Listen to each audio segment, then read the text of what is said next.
When you're donating blood, you might not give much thought to what happens after you're done.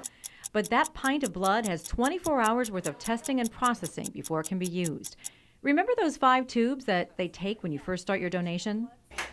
They end up here in the lab at Michigan Blood, along with your donation. Testing tubes go one way, the products go another. And those tubes are tested for a number of viruses. We'll test for hepatitis B, hepatitis C, HIV 1 and 2, HTLV 1 and 2, syphilis, CMV. Michigan Blood has an extremely low infectious marker rate.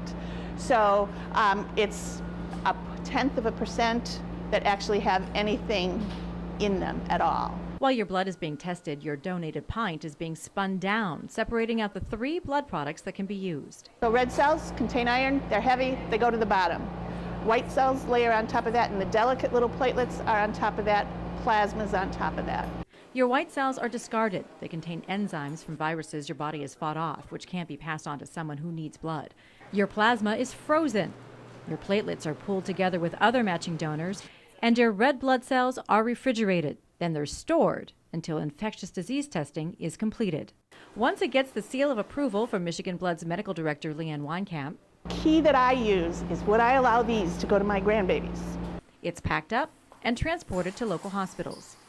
And we know that our blood is local. All of the hospitals in Kent County use Michigan Blood, so we know the blood that's donated stays local. Amna Seibold is the director of pathology at Mercy Health St. Mary's Hospital. We get our blood here, we process it, make sure that the blood that the person is getting is correctly matched to them, and then from there the blood goes out. There are a variety of ways your blood is transported throughout the hospital: a chute for hospital rooms, a lift for surgery. Extreme emergencies, we literally will be running through the hallways bringing blood emergently to the emergency room if there's not enough time for it to go through the tube system. There's no telling who will get your blood, but there's one thing you can know for sure: it is being used to save a life. Valerie Lego, WZZM 13 News.